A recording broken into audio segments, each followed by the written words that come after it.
Hidden away in North London, where nature is carefully allowed to creep back in, there's one of the most iconic cemeteries in the country, Highgate. It's the final resting place of poets, politicians and pop stars, but it's also been used as the moody, morbid backdrop for blockbuster movies. But for all of its famous names, it's the restless dead that thrust Highgate into the headlines. From ghostly figures seen vanishing into ponds, to eerie, mournful music drifting across the graves long after midnight. And in the 1970s, something clawed its way into the public's imagination that wasn't a ghost. It was instead said to be a full-blown, blood-sucking vampire. The press claimed that this unholy creature was eventually vanquished by a self-styled Van Helsing, but not everyone's convinced that the graveyard truly went quiet after that, because to this day, visitors and tour groups continue to report strange things that they can't explain. So was Highgate truly terrorised by a real-life vampire, and based on the stories, could it still be roaming between the decaying tombstones today?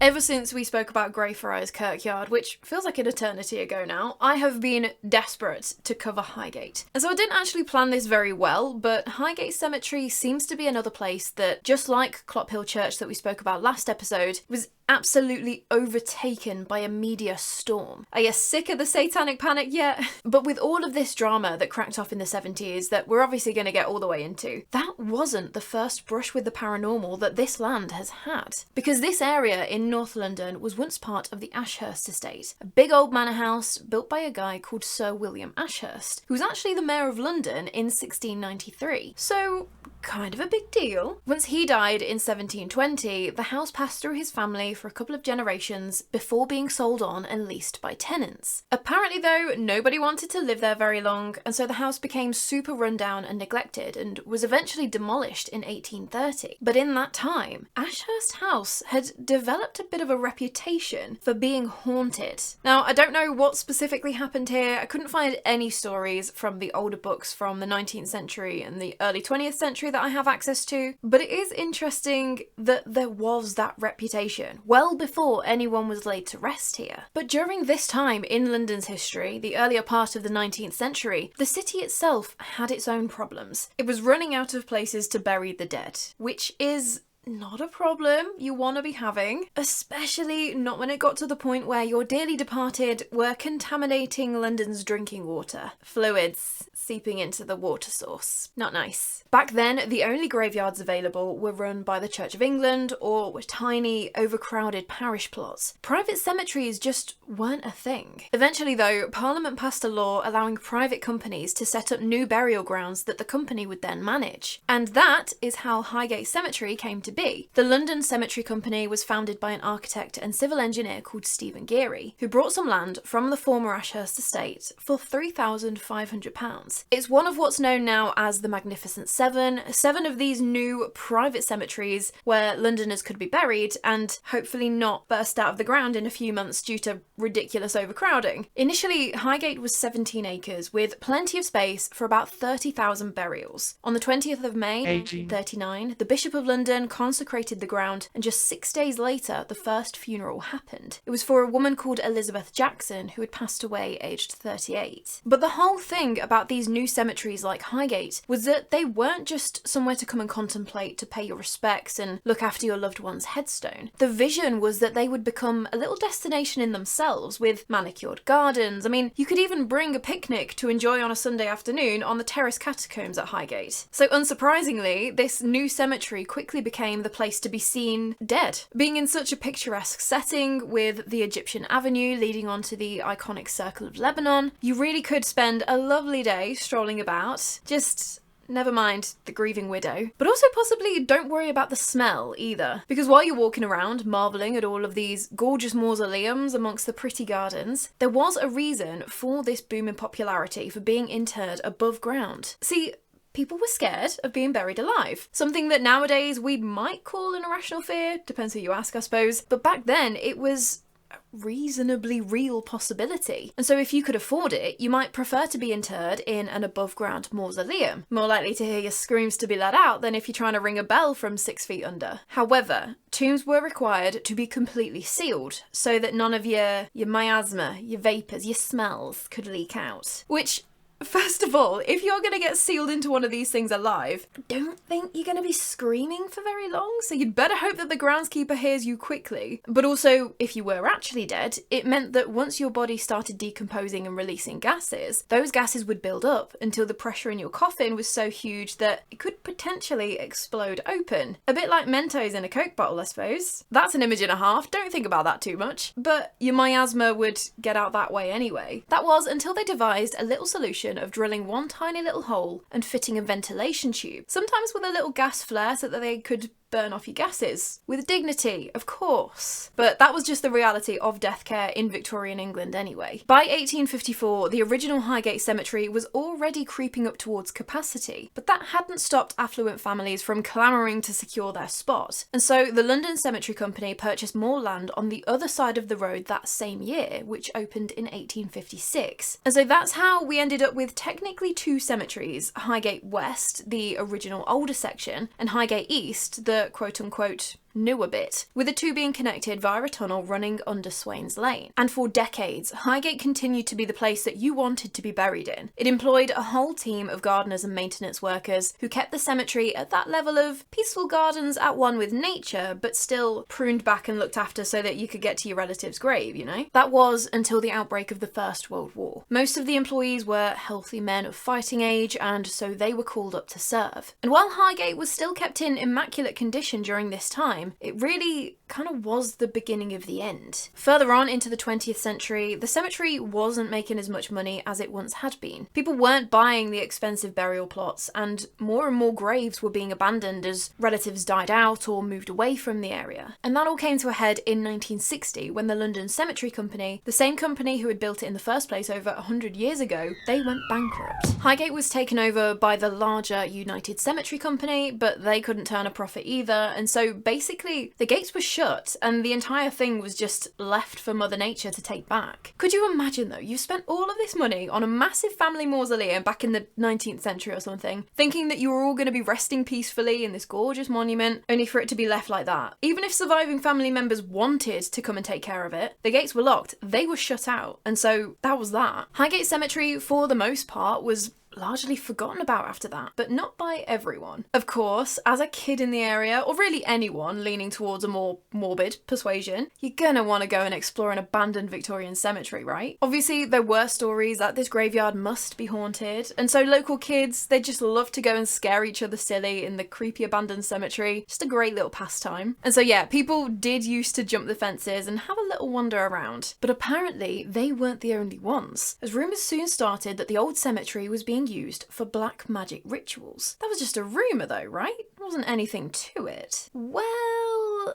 here's where things start to get a little bit more scandalous. And it all started in December 1969 when one man, a paranormal investigator called David Farrant, witnessed what he described as a figure skulking about the tombstones of the abandoned cemetery. He said that it was inhumanly tall, something like 7 or 8 feet high, which is terrifying enough in itself, but it was wearing a cloak. Its face an unnatural, deathly shade of pale grey, but it also had glowing red eyes. Just that right there. If it's got glowing red eyes, probably not going to be something friendly. No thank you. That was the extent of his encounter, but he just couldn't get it out of his head. A couple of months later, he wrote to the local newspaper, the Hampstead and Highgate Express, known as the Ham and High, asking whether any other reader had ever come across anything like this. The submission was given the headline, "Ghostly Walks in Highgate." Just noting here, ghostly walks. After his letter was published, the newspaper was flooded with locals writing in with their own experiences at the abandoned cemetery. A ghostly cyclist had been witnessed riding his bike up the steep hill of Swains Lane, road between the east and west cemeteries. Poor thing was trapped cycling uphill puffing and panting, struggling his way up. A drowned-looking figure had also been seen stepping into a pond in the area and then carrying on wading out until they completely disappeared. There were also stories of a ghostly woman in white, dressed in a Victorian-looking gown and gliding silently between the tombstones. And then there was one about a figure wearing a top hat, and he'd been seen walking around, but apparently whenever he was seen, the bells in the abandoned chapel would be tolling. Kind of like, if you can hear the bells, the top hat man is out and about, which is a little bit creepy to think about. A pale, unnatural face has also been seen glaring at witnesses through the bars of the cemetery gate at night. Not something you want to see when you just so happen to look over at the locked up cemetery, right? And the consensus seemed to be, on advice from the locals, just avoid the area after dark. It's better that way. So based on David's initial letter and then the reports that came the next week, there definitely seemed to be something going on at Highgate Cemetery. Something possibly ghostly, a little bit paranormal, but yeah, sure, could just be trespassers. Either way, creepy for witnesses to see nonetheless. But then, on the 27th of February, a couple of weeks later, a submission was printed in the newspaper, written by a man called Seán Manchester. He claimed that he had entered Highgate Cemetery and he had seen for himself the bodies of foxes that had been completely drained of blood.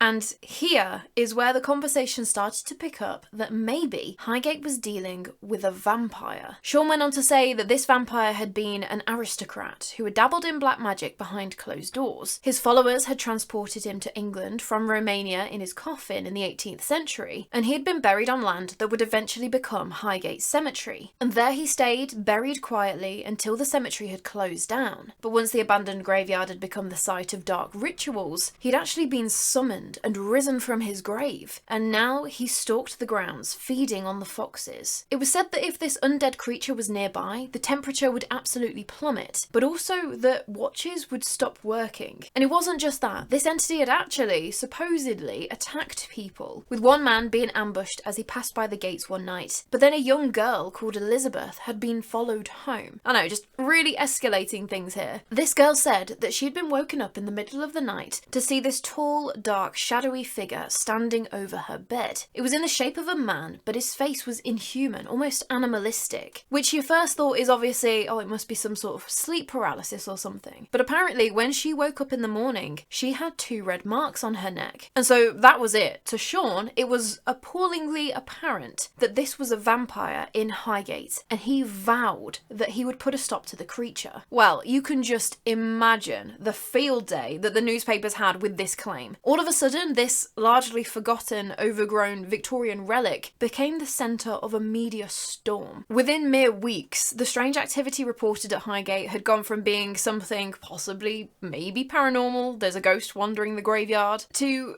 there's a blood-sucking vampire on the loose and we're all in danger. Which is just an important point that I feel I need to stress. There doesn't seem to be any mention of vampires before Seán Manchester claimed it, as far as I can tell. But it was just really interesting reading about this case, in that, yeah, these kind of creatures exist in folklore, but not really in British folklore. And yet people were so ready to accept this story, and masses descended on the old cemetery, desperate to catch a glimpse of the so-called vampire. And we're talking way before the glittery Edward Cullens of Twilight as well. Someone who wasn't as easily convinced, though, was David Farrant, the guy who had first written into the Ham and High. His belief remained that there was something unexplained going on, something that he himself had witnessed in 1969, but it wasn't a vampire. And this differing opinion escalated into what would become a years-long feud between the two guys. Seán Manchester released a book called The Highgate Vampire. David released one a few years later called Beyond the Highgate Vampire. Neither one would miss an opportunity to tear the other one down. But the month after all of this had first kicked off, on Friday the 13th of March 1970, a very appropriate day, Seán Manchester and David Farrant were both interviewed on Thames TV about this vampire. Well, in less than 2 hours after that interview had aired, the police were called to try and control the mob that had gathered at Highgate. People were scaling the fences, desecrating graves. It was just utter carnage. The vampire's grave wasn't found that night, but neither Manchester nor Farrant gave up there. And seemingly neither did other people. A few months later, a woman's grave was torn open and her charred and headless remains were discovered outside of it. Farrant. And David Farrant was actually arrested in Highgate Cemetery, supposedly carrying a crucifix and a stake, but his case was dismissed when he told the judge that he hadn't been vampire hunting, nothing of the sort. He didn't even believe that there was a vampire, but he'd actually been in the graveyard attempting to contact the entity that he had seen in 1969 through a seance. The crucifix and stake detail seemed to have been a juicy little embellishment added to the story, but all while this was playing out in the media, the true strangeness at Highgate didn't stop. There was a story of a nurse who was walking down Swains Lane, so the lane between the two sides of the cemetery, in 1971. And she said that all of a sudden, out of nowhere, a huge black mass just floated through the wall of the cemetery right in front of her and knocked her to the ground. Perhaps mercifully though, just at that moment, as the nurse was on the floor looking up at this evil thing that was towering over her, a car came into view, and as the headlights hit it, the entity just dematerialised. The walls were completely solid on either side of the lane. There was nowhere for it to have gone, but it just wasn't there anymore. The driver of the car stopped to help the woman off the ground, assuming that she'd just been attacked by someone more of the earthly realm, and so got her to Highgate Police Station, but she remained adamant she wasn't attacked by any sort of human. As the years went on though, Highgate remained this place of legend, home of the vampire, with both David Farrant and Seán Manchester at the heart of the story. It all seemed to reach a bit of a fever pitch when it was advertised that on Friday the 13th, again, of April 1973, the two men were going to meet on Parliament Hill, just 15 minutes away from the cemetery, and have what was described as a magician's duel. Settle this thing once and for all. It didn't end up happening though. According to Seán Manchester, the official tale of the Vampire of Highgate ended in that year, 1973, when he personally drove a stake through the heart of the vampire in a nearby house, not in the cemetery at all. According to him, that was that. Case closed, vampire equals vanquished,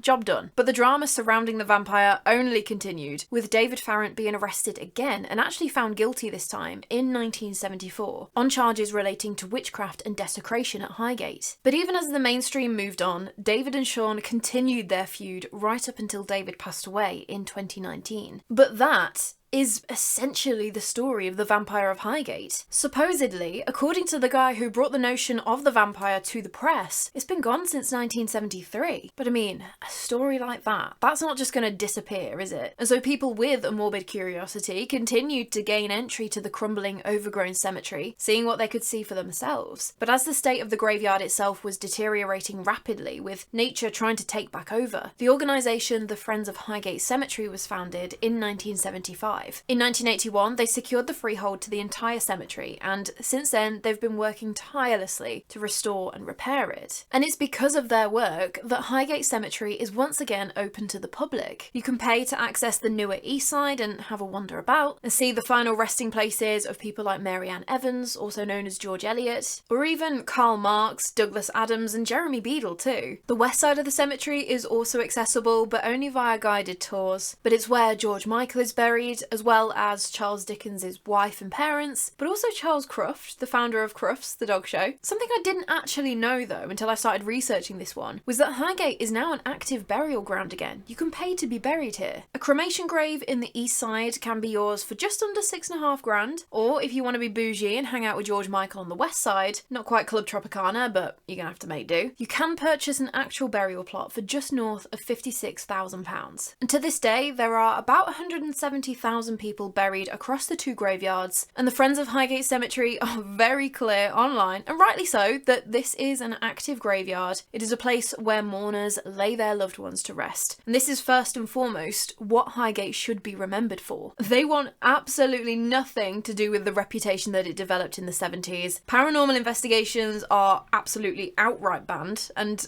I totally get that, it is 100% understandable. But the fact is that this place is infamous for what happened here during that time. The vampire story, yes, but also the ghosts too. Some people who visit Highgate are convinced that there is still something strange going on here, with one entity that popped up time and time again. And for a while, some thought that this may be the apparition that was given the label the Vampire of Highgate. Because being completely honest, he sounds kind of familiar to some of the encounters. He appears as a very tall, shadowy figure of a man dressed in a cape and wearing a top hat. Yep, the top hat man with his chapel bells. And he's been seen on multiple occasions strolling across Swains Lane and disappearing right into the wall of the cemetery as if it wasn't even there, which sounds awfully similar to the way that the shadow figure emerged in front of the nurse in 1971, right? That some tentatively called the supposed vampire. But regardless of the vampire being allegedly staked through the heart in 1973, this figure in a top hat has continued to be seen after then. Like in November 1991, when a guy called Declan Walsh was walking to work down Swains Lane one morning, and he was out and about early, about 6:30 AM, so it was still dark out. Declan said that right ahead of him, he saw this tall gentleman wearing the cape and the top hat. Definitely a little bit early in the day for a costume party, or a bit late in the year for a Halloween party, but whatever. The old-fashioned man was striding with purpose towards the locked gates of Highgate Cemetery, only when he reached them, he didn't stop. He didn't even break stride. He just passed straight through, as if they weren't even there. Now, I don't know, could Declan have been seeing things? Was he feeling a bit groggy that early in the morning? I don't know about you, but as soon as that cold air hits me,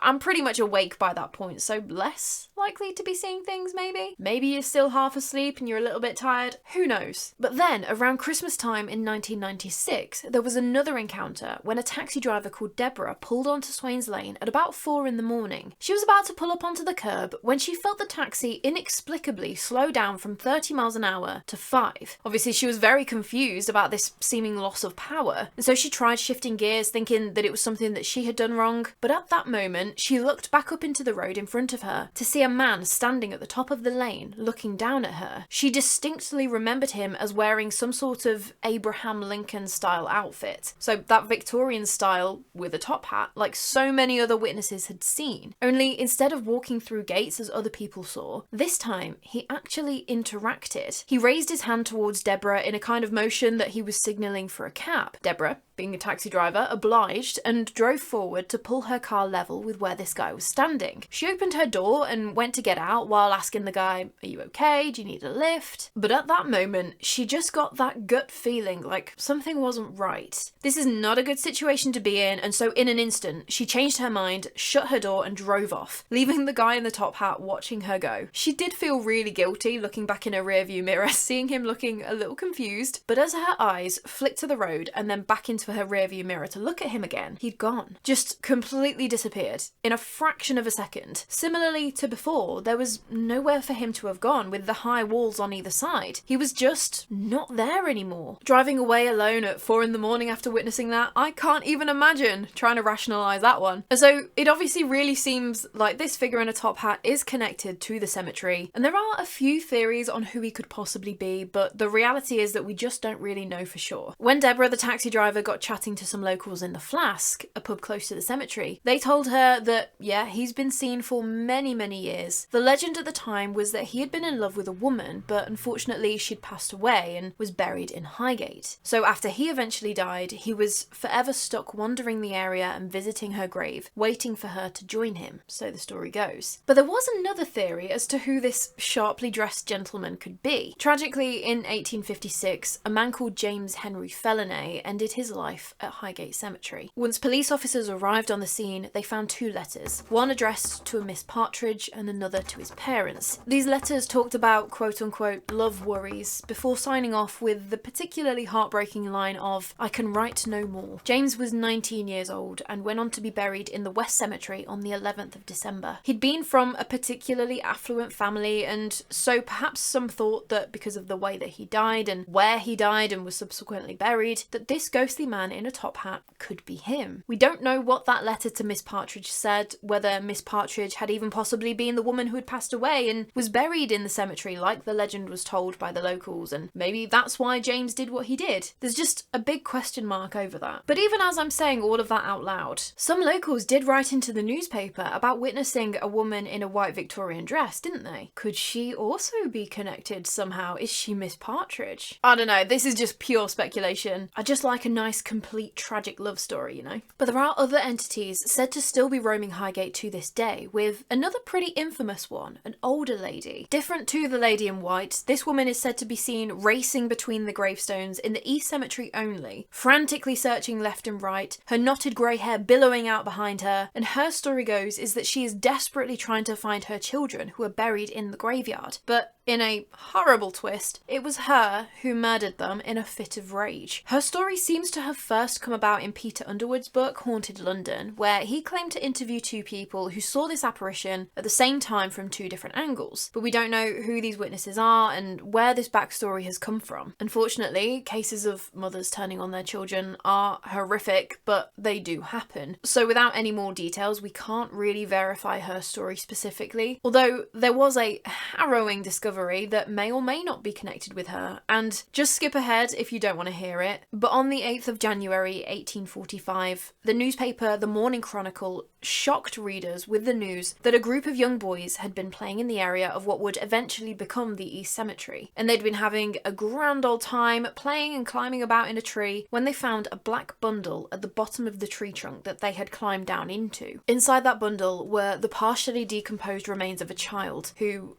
looked to have been beaten. Their murder remained unsolved, though. No one was ever found responsible for their death. Whether the ghost of the old woman is connected, or whether she's part of a different tragedy tied to Highgate, we will probably never know the answer to that. Just thought it was worth the mention, as she's only ever been seen in Highgate Cemetery East. But there is one more entity that I need to tell you about who has been seen at the gates of Highgate Cemetery. It's another figure shrouded in robes, so there aren't too many discernible features, but witnesses do mention their bony, gnarled hands. And so initially when I heard this story, it sounded like perhaps maybe this could have been an entity responsible for attacking the nurse. However, this one really does seem to be quite harmless, and in fact wants nothing to do with the living, as whenever it is seen, it will be gazing off into space in their own little world. When a witness tries to approach, to call out, to get their attention, anything, the figure completely disappears, only to reappear just a bit further away from you. In a literal, you're in my personal space and interrupting my eternal inner monologuing,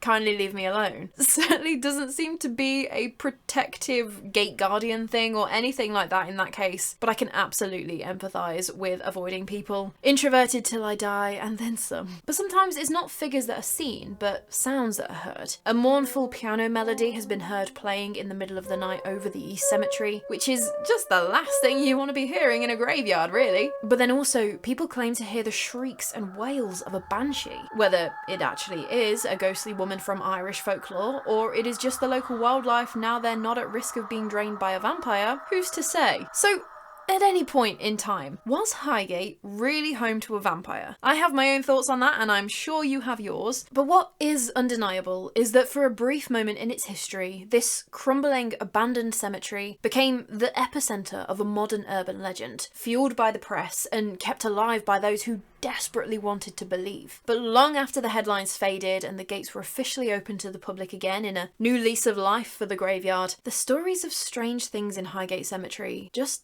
didn't stop. But it is time for you to tell me your thoughts. What do you think about this whole story? Because quite frankly, I'm putting it out there, I do not believe for a second that there was a vampire at Highgate Cemetery. I think instead it was a weird encounter that started out as a ghost story and probably would have stayed as such, but then it just morphed into something else that the media latched onto and ran with, which is a pity because it led to the desecration and vandalism of so many graves at Highgate. That poor woman who was dragged out of her tomb in 1970, her skull was never found. And it does seem like almost all of Highgate's notoriety centres around this story of the vampire and the ensuing media circus, the back and forth that David Farrant and Seán Manchester had. And okay, fair enough, that's the story. But I just feel like compartmentalise all of that, pack it into a cardboard box and move it to the side. There is so much more to Highgate Cemetery. I fully believe that there could be something paranormal going on here. And I usually feel like there's no reason for graveyards, generally speaking, to be haunted. It's a place where people who have already passed away are resting,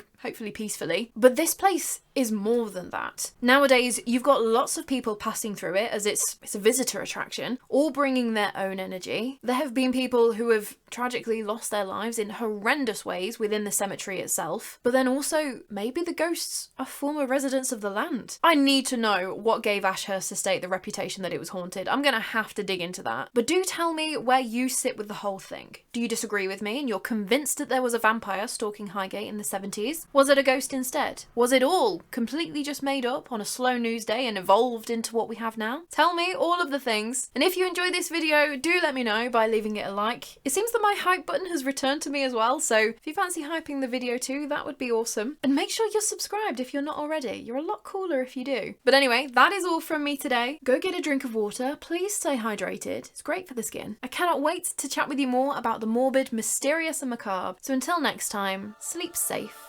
Oh, this chair. Every week I complain about this chair and then I forget about it until I come to record the next week and I complain about it all over again.